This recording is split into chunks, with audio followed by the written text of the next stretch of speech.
Hello बच्चों, तो आज हम पढ़ने जा रहे हैं जब किसी वायर को यूनिफॉर्म मैग्नेटिक फील्ड में रखा जाता है तो उस पर कितना फोर्स लगता है। जैसे कि हमने पहले क्लास में पढ़ चुके हैं कि जब कोई चार्ज भी वेलोसिटी के साथ मैग्नेटिक फील्ड में मूव करता है तो उस पर फोर्स क्यू वी लगता है। वैसे ही अब वायर के अंदर जैसे जब करंट फ्लो होती है तो क्यों फ्लो होती है, क्योंकि उसमें इलेक्ट्रॉन्स होते हैं और इलेक्ट्रॉन को जब पोटेंशियल डिफरेंस अप्लाई करते हैं तो इलेक्ट्रॉन ड्रिफ्ट करते हैं जिसके से इलेक्ट्रिक करंट होती है। तो मान लीजिए एक पीस ऑफ वायर ले लेते हैं और वायर कैसा होता है, सिलेंड्रिकल इन नेचर होता है। मतलब जैसे वायर काफी लेंदी होता है ना तो सिलेंड्रिकल ही होता है। तो उसका अगर हम डायग्राम बनाएं तो मान लीजिए एक पीस ऑफ वायर हमने लिया है जिसका लेंथ जो है वो L है,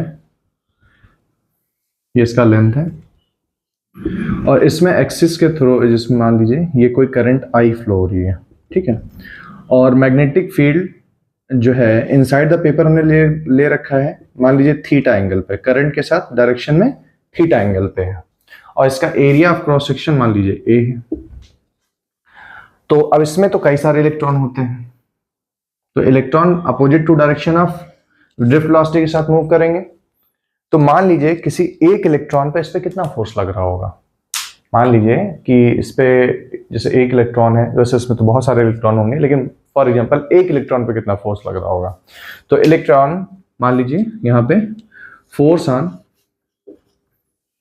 ईच इलेक्ट्रॉन विल बी,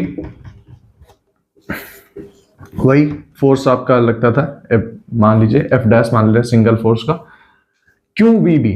तो क्यू की जगह पे हमने इलेक्ट्रॉन ले रखा तो क्यू की जगह पे ई रखेंगे। वी वेलोसिटी यानी ड्रिफ्ट वेलोसिटी के साथ मूव कर रहे हैं तो यहाँ पे वी की बजाय वी लेंगे। यहाँ पे आप एक फार्मूला में अलग लिख दे रहा हूँ कि जो फोर्स होता है वो Q V B sine theta होता है। उसी फार्मूले से हम लेके चल रहे हैं क्योंकि क्यू का वैल्यू यहाँ पे इलेक्ट्रॉन है और वी की वैल्यू वी डी है, क्योंकि इलेक्ट्रॉन क्या होता है ड्रिफ्ट वेलोसिटी से आगे मूव करता है। तो वी वी डी और बी मैग्नेटिक फील्ड और साइन थीटा अलग। ये मान लीजिए इक्वेशन नंबर 1 बन गई, ठीक है। बहुत सारे इलेक्ट्रॉन्स होंगे। Let the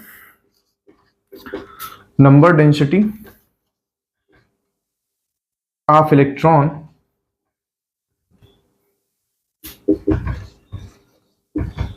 is small n, यानी नंबर ऑफ इलेक्ट्रॉन्स पर यूनिट वॉल्यूम। तो टोटल इलेक्ट्रॉन कितने होंगे, तो total electron in the wire कितने होंगे, तो n की वैल्यू निकालना है। तो सबसे पहली बात, ये नंबर ऑफ इलेक्ट्रॉन्स क्या होता है, ये नंबर ऑफ इलेक्ट्रॉन्स पर यूनिट वॉल्यूम।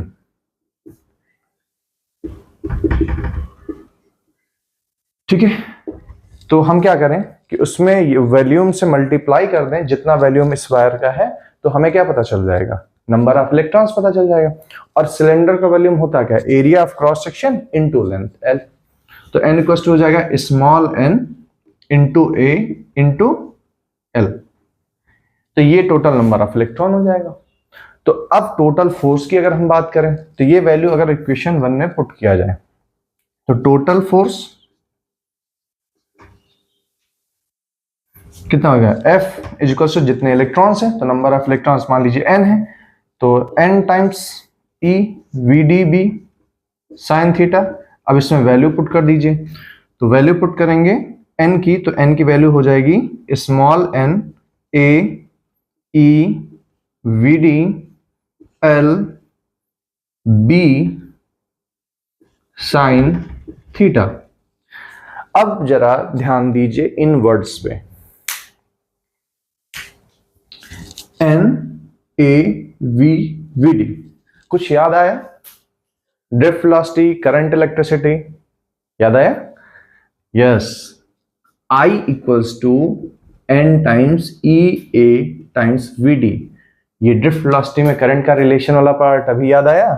ये अगर हम इसको यहां पे पूरा पुट कर दें तो हमें फाइनल फार्मूला क्या मिल जाएगा, मिल जाएगा formula F is equal to I B L sine theta. और यही हमारा वो फोर्स है जहां पे हमें पता चलेगा कि किसी अगर वायर में करंट आई है तो कितना फोर्स लग रहा होगा। अब देखिए सारी वैल्यू है, आई करंट वैल्यू पता रहती है, बी मैग्नेटिक फील्ड गिवन रहता है, L length of wire given रहता है और थीटा मान लो एंगल है। तो इसको हम लिख ले रहे हैं, आई आपका क्या हो गया, करंट हो गया, बी आपका मैग्नेटिक फील्ड हो गया और एल क्या हो गया, लेंथ ऑफ कंडक्टर हो गया। ठीक है, अब यहां पे दो तीन, चूंकि साइन फोर्स यहां पे भी थीटा पे डिपेंड कर रहा है, तो अगर मान लीजिए वायर मैग्नेटिक फील्ड के पैरेलल या एंटी पैरेलल होगा तो थीटा कितना होगा, 0 या 180 डिग्री होगा। तो उस केस में फोर्स 0 हो जाएगा और 90 डिग्री के लिए मैक्सिमम हो जाएगा। तो यहां पे लिख भी सकते हैं कि अगर theta for theta equals to 0 degree comma 180 degree, force will be 0, यानी कि साइन 0 है, साइन 180 की वैल्यू 0 ही होती है। तो पैरेलल या एंटी पैरेलल रखने पे मैग्नेटिक फील्ड से वायर पे जो होगा फोर्स 0 हो जाएगा।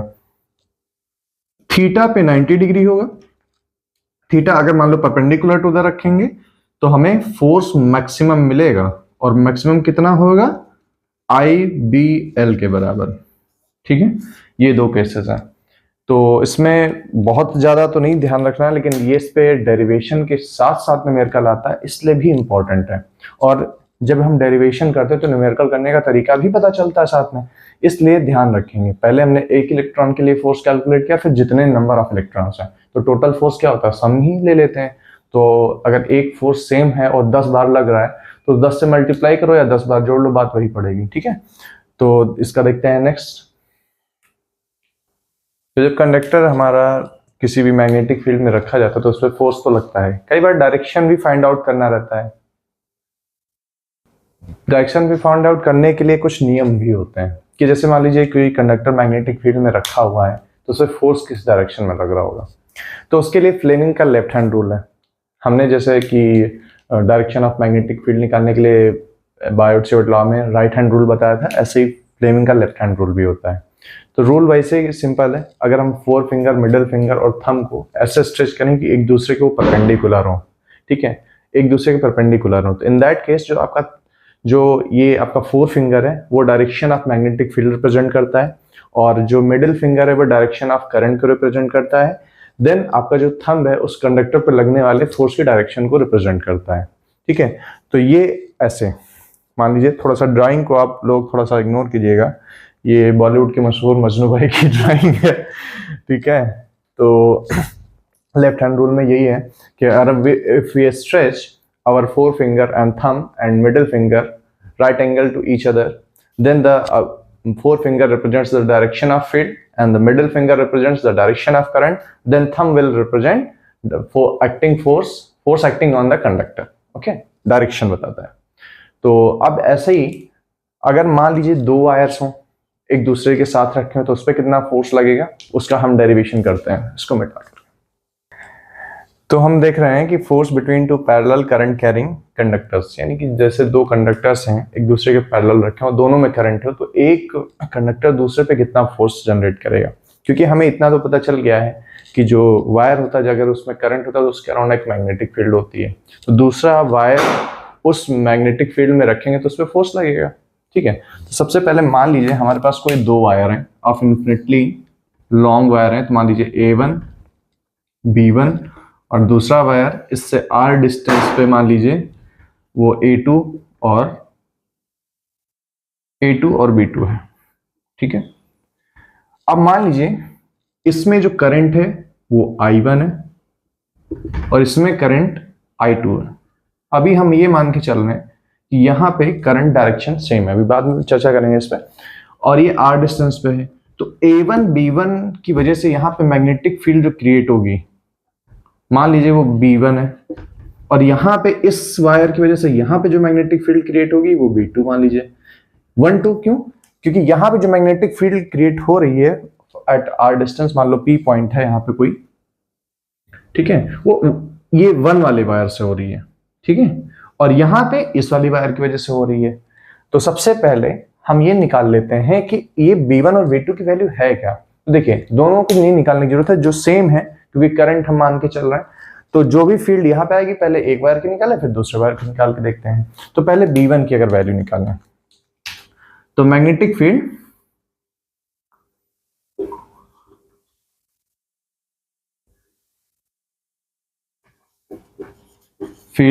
B1 due to A1 B1 कितना होगा? Field due to straight wire, Biot Savart law, Ampere circuit law दोनों में हमने निकाला था। तो B1 की वैल्यू क्या आती है? म्यू नॉट ट्वाइस I1 अपान 4 पाई R।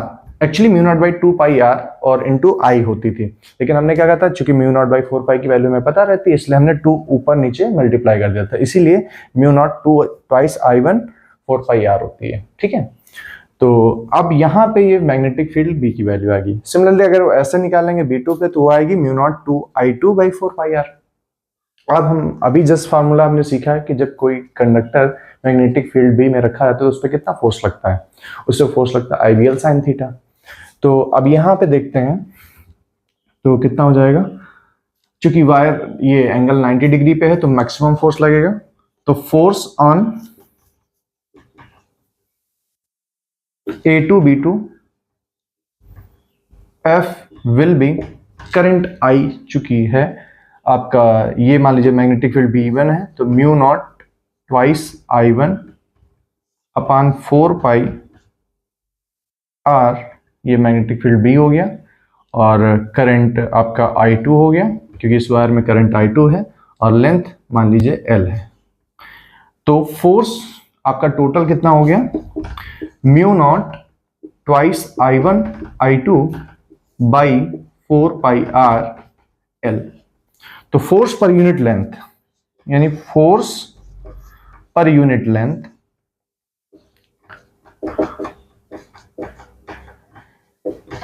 यानी F बाई L की वैल्यू क्या हो जाएगी?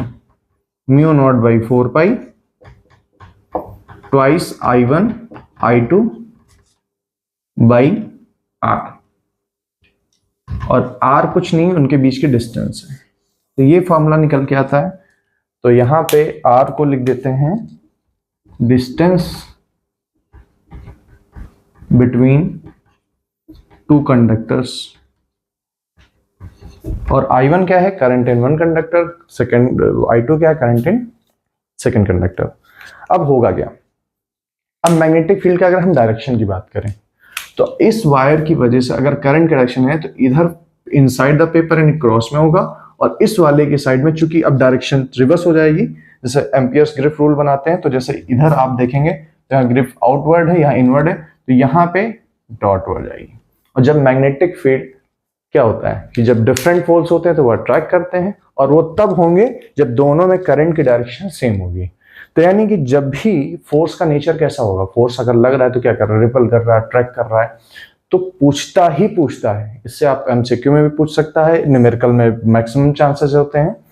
तो यहाँ पे आप देख लीजिए, जब भी करंट की डायरेक्शन सेम होगी तो फोर्स क्या होगा? अट्रैक्टिव इन नेचर होगा, और जब भी करंट की डायरेक्शन डिफरेंट होगी तो एक दूसरे को रिपल करते हैं। तो यहाँ पे लिखेंगे नोट करके स्टार बना के, force will be attractive when current A will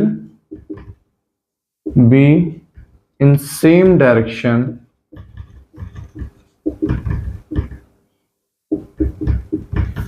in both conductors।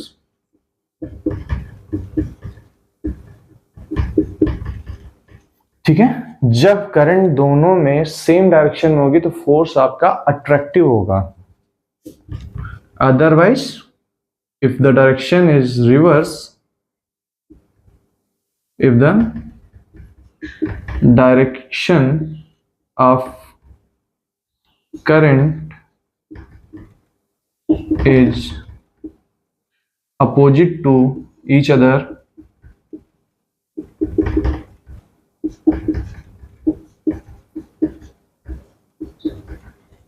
then force will be repulsive।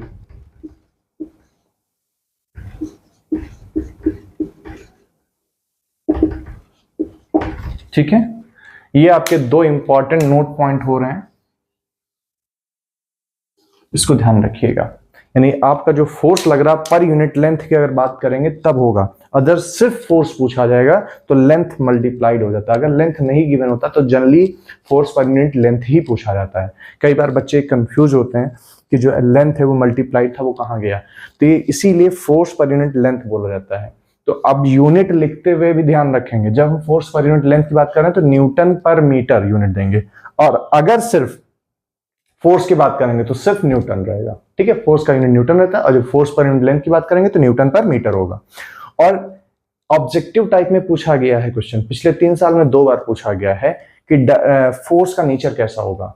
तो ये मान के लिए जब भी सेम डायरेक्शन में करंट होगी 2 वायर्स में, तो आपका वो फोर्स जो होगा अट्रैक्टिव इन नेचर होगा। जब करंट की डायरेक्शन रिवर्स हो जाएगी, मतलब एक दूसरे के टर्म में अपोजिट होगी, तो क्या होगा, सेम पोल जनरेट हो रहे होंगे मैग्नेटिक फील्ड के, इसलिए वो रिपल करते हैं एक दूसरे को।